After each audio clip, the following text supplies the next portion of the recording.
The year is 2008. The Spanish economy is in the midst of one of the most brutal downturns Europe has seen in modern history. Unemployment is at a record high of 26% nationwide. More than half of young people are completely hopeless. Doctors, engineers, and architects are packing their bags and leaving the country. Spain is losing its qualified professionals to Germany. Once a shining star, it had officially begun to wither away, turning into the land of a lost generation. But today, the picture has completely reversed. Spain has risen from the ashes. While Europe's giants, Germany and France, struggle with stagnation, Spain is now the continent's growth champion. Over the past 2 years, it has managed to outpace all of Europe by growing at an average rate of over 3%. So how did this happen? How did Spain emerge so quickly from this massive economic wreckage? More importantly, what is the dark and fragile reality behind this miraculous growth at the top? To understand the collapse, we must go back to the period when Spain integrated with Europe. For Spain, which joined the European Union in 1986, the real test came with the decision to adopt the euro in 1999. Remember, switching to the euro may seem like a blessing at first, but it's actually a hidden trap. The European Central Bank sets a single interest rate for all countries. But each country's economic dynamics are different: Germany, Italy, or Spain. Even though their inflation rates differ, borrowing costs begin to converge. For Spain, this marked the beginning of a disaster.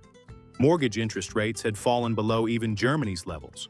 In the early 2000s, when inflation was around 3%, average mortgage rates were only around 3.5%. What does this mean? In Spain, the real interest rate was below 1%. In other words, the system was essentially giving away free money. The private sector and households, having found this free money, entered a frenzied cycle of borrowing. The target was real estate. Everyone was buying homes, and construction companies were pouring concrete nonstop. Home prices were rising by 10% every year. In 2006 alone, the number of homes built in Spain exceeded the combined total of Germany, France, and the UK. In macroeconomics, we call this the Minsky moment.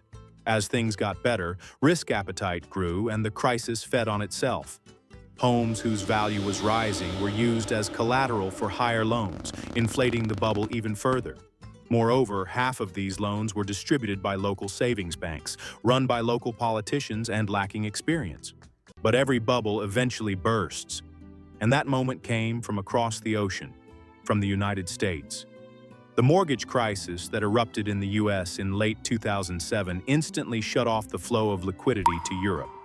When Spanish banks could no longer secure new loans, the construction sector reached full saturation and hit a wall.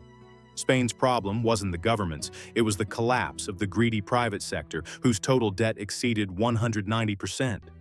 Home prices went into free fall. Companies went bankrupt, the economy contracted, and bad loans grew like a mountain. For Spain, which had been consuming far more than it produced, funded by Germany's money, the party was over. When the system collapsed, who do you think took on the private sector's massive bad loans and risks? The government, of course. Spain's government debt, which stepped in to bail out the banks, soared above 100% by the end of the crisis. The government had bought the private sector's ledger of outstanding debts, but passed the bill on to the ordinary taxpayer. Unlike in the US, in Spain, even if you handed your home over to the bank, your debt wasn't wiped clean. Eviction crises erupted. Hundreds of thousands of people were evicted from their homes while still in debt. Civil society rose up and massive protests began. This was the desertification I mentioned at the beginning of the video. The country, which had been a net recipient of immigration, turned into a net sender of immigrants. Because they were tied to the European Central Bank, they couldn't devalue the currency through a classic devaluation. Instead, a much harsher remedy was applied: internal devaluation. That is, reducing the value of labor and wages. A worker who had been earning 1,500 euros now had to do the same job for 900 euros. Real wages were rapidly eroding. The right-wing government made the labor market more flexible. It became easier to lay people off. This was a classic neoliberal recipe. However, this tough medicine paid off. Spain transformed from a country with a chronic current account deficit into one with a current account surplus. As domestic demand collapsed, Spanish industry was forced to focus on exports. Exports now account for over 35% of GDP. Moreover, tourism has made a remarkable comeback. The number of tourists, which stood at 59 million before the crisis, soared to 82 million in 2017, setting a historic record. The smokeless industry officially breathed new life into the collapsing economy. By 2018, the right-wing government, shaken by corruption scandals, fell, and Pedro Sanchez took the stage. Sanchez, a center-left leader who formed a coalition with the radical left, rode the wave of Spain's economic momentum. While Europe is struggling to achieve 1% growth today, Sanchez's moves are behind Spain's record 3% growth. Tourism has boomed so much that the number of tourists has reached 96 million, with annual spending hitting 135 billion euros. The economy was growing because employment was breaking records. Over 21 million people had joined the workforce. Sanchez's biggest move, however, was to reverse the 2012 labor market reforms by banning temporary employment contracts. Hundreds of thousands of Spaniards, who had lived for years in constant fear of being fired, finally secured permanent employment contracts. What does someone with a permanent job do? They go to the bank, take out a loan, and spend money. This, in turn, massively increased total demand. Another major advantage for Spain was energy.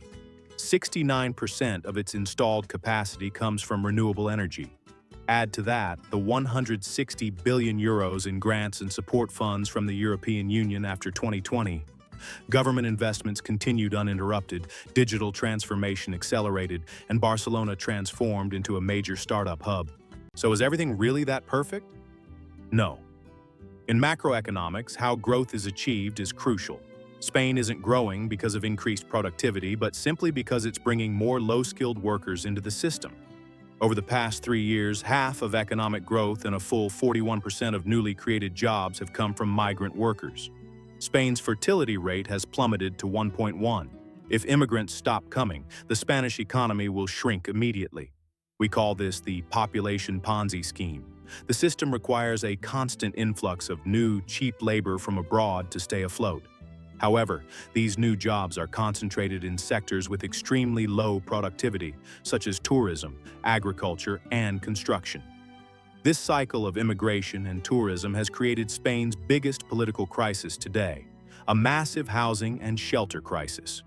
Due to the Airbnb boom and the influx of foreigners, locals can no longer find rental housing in their own cities. While rents have risen by 100% over the past 10 years, nominal wages have only increased by 25%. The gap has widened incredibly. Youth unemployment remains at 23%, and young people are forced to live with their families until they are around 30 years old. Right-wing economists are warning, we'll never become a Netherlands by growing solely on cheap labor. And they're right.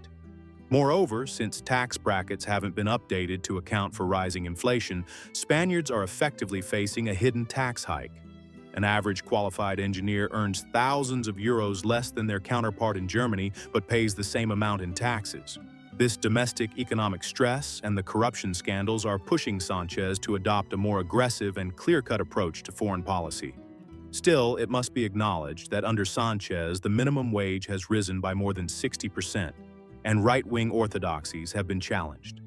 In conclusion, this Spanish miracle, which appears flawless from the outside, is a fragile structure harboring deep inequalities.